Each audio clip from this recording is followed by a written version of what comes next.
Hi friends, welcome to Fatafat serial reviews. Karthika Deepam episode number 25. నిన్నటి episode ఎండింగ్లో తను అనసూయ ఉంటుంది కదా, దీప వాళ్ళ అత్త, తనని మళ్ళీ పంచాయతీ పెట్టి అందరిలో నిలబెడతాడనమాట. అప్పుడు పెద్దవాళ్ళంతా దీప కూడా వెళ్ళి చాలా రోజులైంది ఇంకా తిరిగి రాలేదు అంటే, నేను వెళ్ళి తీసుకొస్తానండి అంటుంది. నువ్వు వెళ్తే ఎలాగా, నరసింహ వెళ్ళాడు రాలేదు, దీప వెళ్ళింది రాలేదు, నువ్వు వెళ్తే కూడా రాకుంటే ఎట్లా, అప్పుడు ఇల్లు జప్తుకు వేసుకోవచ్చా మేము అని అడుగుతారు. అప్పుడు ఆలోచిద్దామండి, తప్పకుండా నేను తీసుకొస్తాను, లేదంటే జప్తుకు వేస్తురు అంటుంది.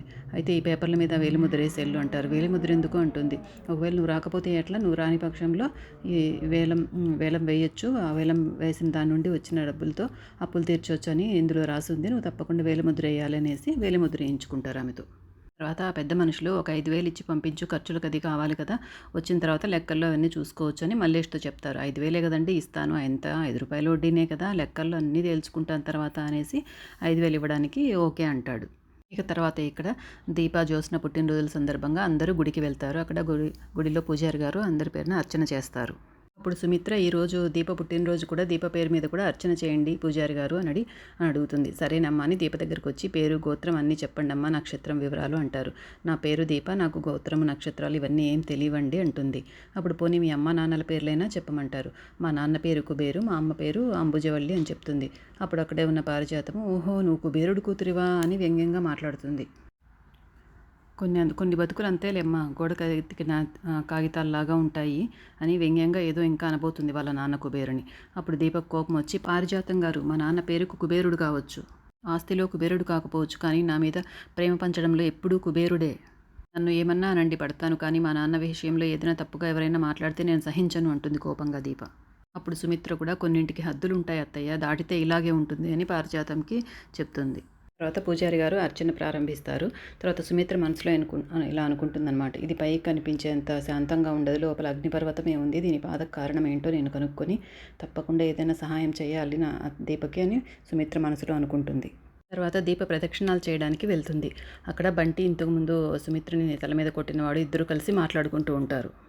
అప్పుడు దీప వెంటనే పరిగెత్తుకుంటూ వచ్చి, అమ్మ ఆ రోజు మిమ్మల్ని తల మీద కొట్టి చంపబోయిన మనిషిని నేను ఇప్పుడే చూశాను అంటాడు. ఎక్కడ చూసావమ్మా అని అడుగుతారు వాళ్ళప్పుడు. ఇప్పుడే బంటితో మాట్లాడుతున్నాడు అనేసి చెప్తుంది. అప్పుడు అందరూ అక్కడికి వెళ్తారు. పారిజాతం మనసులో మాత్రం భయం మొదలవుతుంది. కార్తీక్ వెంటనే పరిగెత్తుకుంటూ వెళ్తాడు అక్కడికి. అప్పుడు అంతలోపలే బంటు అర్థం చేసుకుని వాడిని పంపించేసి ఏదో ఫోన్ మాట్లాడుతున్నాడు నటిస్తూ ఎదురుగా వస్తాడు. బంటు వాడెక్కడా అని అడుగుతాడు. అప్పుడు కార్తీక్, ఎవరు బాబు అంటాడు. ఇప్పటి వరకు నీతో మాట్లాడాడు కదా, వాడెక్కడా అని అడుగుతాడు కార్తీక్ మళ్ళీ. అప్పుడు దీప కూడా మాట్లాడుతుందన్నమాట బంటితో, నువ్వు ఇంతసేపు ఒక మనిషితో ఇక్కడ మాట్లాడావు కదా, ఆ రోజు అమ్మగారిని గుడిలో కర్రతో కొట్టి చంపబోయింది వాడే అని చెప్తుంది. వాడు వెళ్ళిపోయాడుగా అంటాడు బంటి. అంటే వాడు వెళ్ళిపోయాడుగా అంటున్నావంటే వాడు నీతో మాట్లాడినట్టే కదా అంటాడు కార్తీక్ వాడి కాలర్ పట్టుకొని. చెప్పరా వాడికి నీకు ఏంటి సంబంధం అని గట్టిగా అడుగుతాడు కార్తీక్. వాడికి ఏం చెప్పాలో తోచక భయపడతాడు. అప్పుడు పారిజాతం, ఇక లాభం లేదు, రంగంలోకి మనం దిగాల్సిందే అంటూ కార్తీక్ అని పిలుస్తుంది. వచ్చి కార్తీక్ను పక్కకు జరిపి బంటు కాలర్ పట్టుకుని చెంపదెబ్బలు కొడుతుందన్నమాట. ఎవర్రా చెప్పు, వాడికి నీకు ఏంటి సంబంధం అని గదమాయిస్తూ అడుగుతుంది బంటిని. తర్వాత మెల్లగా వాడి దగ్గరికి వెళ్ళి, చెప్పకురా ప్లీజ్ రా చెప్పకురా అని అడుక్కుంటుంది వాడిని. అప్పుడు వాడు సరే అన్నట్టు తలుపుతాడు. ఒట్టేసి చెప్తున్నానండి, నాకెవరో తెలియదండి వాడు అంటాడు. వాడు నీకెవరో తెలియకపోతే నీతో ఎందుకు మాట్లాడాడు అని అడుగుతుంది. నాకు తెలియదమ్మా, మా ఇంటి దగ్గర నుండి మా ఆవిడ ఫోన్ చేస్తే మాట్లాడదామని ఇటు వచ్చాను, వాడెవరో వచ్చి హాస్పిటల్కి దారేటో అని అడిగాడు, అంతేనమ్మా అంటాడు. అప్పుడు కార్తీక్ గుడి దగ్గరకు వచ్చి హాస్పిటల్ గురించి అడిగాడా, నిజం చెప్పురారే అనేసి బెదిరిస్తాడు. నిజం బాబు, నా మీదొట్టు అంటాడు.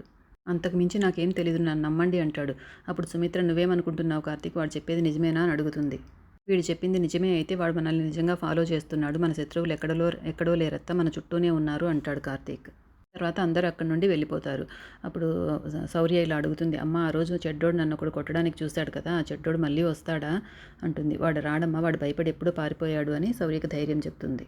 ఆ బంటిగాడు కూడా మనసులో ఇలా అనుకుంటాడు, ఈ దీపం ఉంటే నాకు ఎప్పటికైనా ప్రమాదమే అని. తర్వాత పారిజాతం బంటి ఇంట్లో వాళ్ళ గదిలో మాట్లాడుకుంటూ ఉంటారు. ఇసుగడ్డలు తెచ్చుకొని తల మీద పెట్టుకుంటుందన్నమాట. తల మీద కాపడంలాగా పెట్టుకుంటూ, అంటే బుర్ర వేడెక్కిపోయి ఉంటుంది కదా పారిజాతంకి భయంతో.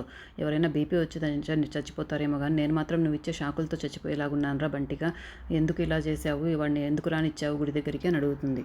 కొంచెం ఉంటే ఏదో మనం ఇద్దరం దొరికిపోయే వాళ్ళము, ఏదో కొంచెం అదృష్టం ఉంది కాబట్టి ఇలా ఇంట్లో వచ్చి మాట్లాడుకోగలుగుతున్నాము అంటుంది పారిజాతం. అమ్మగారు, నేను ఏం చేసినా మీ పెదవులపై చిరునవ్వు కోసమే అంటాడు. ఇంకొకసారి ఆ మాట అన్నావంటే చెంప పగలగొడతానంటుంది పారిజాతం. అయినా వాడు గుడి దగ్గరికి ఎందుకు వచ్చాడా, దీనికి చెప్పు సమాధానం అంటుంది. ఇంకెందుకు వస్తాడమ్మా, డబ్బుల కోసమే అంటుంది. డబ్బులేంటి, వాడి పేమెంట్ ఎప్పుడో మనం సెటిల్ చేశాం కదా అంటుంది. నేను ఖర్చులకు డబ్బులు అడిగితే మీరు ఇవ్వట్లేదని మీరు వాడికి ఇవ్వమన్న దాంట్లో సగం వాడుకున్నానండి అంటాడు బంటి. ఆ సగం డబ్బుల కోసమే వాడక్కడికి వచ్చాడండి అంటాడు. ఆహాహా! ఎంత బాగా చెప్తున్నావురా పండక్కి చుట్టాలొచ్చారన్నట్టుగా. కొంచెంలో తప్పించుకున్నాం గానీ మన కొంపలు మునిగిపోయేవిరా దరిద్రుడా దరిద్రుడా అంటూ కొడుతుంది వాణ్ణి. దీపకు నువ్వెప్పుడు గుర్తొస్తావో చెప్పలేం గానీ గుర్తొచ్చావంటే ఆ రోజు మనిద్దరం చచ్చినట్టే అంటుంది. అయితే ఆ దీపని ఏసేయమంటారా అని అడుగుతాడు. నన్నేసేయరా ముందు దరిద్రం పోతుంది అంటుంది. మీకోసం అసలు సుమిత్రనే చంపాలనుకున్నాను. వెనక ముందు లేని ఆ దీప ఎంత అంటాడు. చెప్పండి అమ్మగారు ఏసేయమంటారా అంటాడు. ముందు మనం ఈ గండం నుండి గట్టెక్కితే చాలు. నేను డబ్బులు తీసుకొచ్చిస్తాను. వాడికిచ్చి ఒక 2 నెలలు ఈ పక్కన ఎక్కడా కనపడకుండా ఉండమని చెప్పు అంటుంది. అలాగే వాడికిచ్చే దాంట్లో నాకు కూడా ఒక 10,000 ఇవ్వండి అంటాడు. నా దగ్గర నీకు ఇవ్వడానికి డబ్బులు లేవురా అంటుంది. సరేలేండి వాడికిచ్చే దాంట్లో మళ్ళీ సగం నేను తీసుకుంటాను అంటాడు. ఒరేయ్ చంపేయరా నన్ను ఈ బెదిరింపులతో అని పారిజాతం నెత్తి నోరు కొట్టుకుంటుంది. తర్వాత దీప వంటగదిలో ఆ రోజు బర్త్డే ఫంక్షన్ కోసం అన్ని వంటలు చేస్తూ ఉంటుంది. అప్పుడు సుమిత్ర దీపం చూస్తే చాలా బాధగా ఉంది. కానీ తను ఎవరితోనూ ఏమీ పంచుకోదు. ఈరోజు ఎలాగైనా దీపని మాటల్లో పెట్టి వాళ్ళ భర్త గురించి తెలుసుకోవాలి నేను అనుకుంటుంది సుమిత్ర. ముత్యాలగూడెం అన్నపూర్ణాదేవి వంటలు ఎంతవరకు వచ్చాయని సుమిత్ర దీప దగ్గరకు వచ్చి అడుగుతుంది. కూరలన్నీ అయిపోయాయమ్మా, తర్వాత రసం పెట్టి పాయసం చేస్తే అన్నీ అయిపోయినట్టే అంటుంది. తర్వాత బంటి భార్య భాస్వరం కూడా ఇంట్లో పని చేస్తూ ఉంటుందన్నమాట. ఆమెని సుమిత్ర నువ్వు అయ్యగారికి కాఫీ ఇచ్చి కాఫీ తాగిన తర్వాత కప్పు తీసుకొని రా అనేసి దీప దగ్గర నుండి పంపించేస్తుంది. అంటే ఏదైనా కనుక్కోవాలని. నేను ఏదైనా నీకు సహాయం చేయనా దీప అని అడుగుతుంది సుమిత్ర. అమ్మ మీరెందుకమ్మా చేయడం, నాకు ఇవన్నీ అలవాటే అంటుంది. పోనీ ఏదైనా మాట్లాడతాను, ఏదైనా అడగనా నిన్ను అంటుంది. అడగండి అమ్మా అంటుంది. మరి ఏం అడుగుతుందో రేపటి ఎపిసోడ్లో తెలుసుకుందాం. తప్పకుండా ఫటాఫట్ సీరియల్ రివ్యూస్ని సబ్స్క్రైబ్ చేసుకోండి ఫ్రెండ్స్.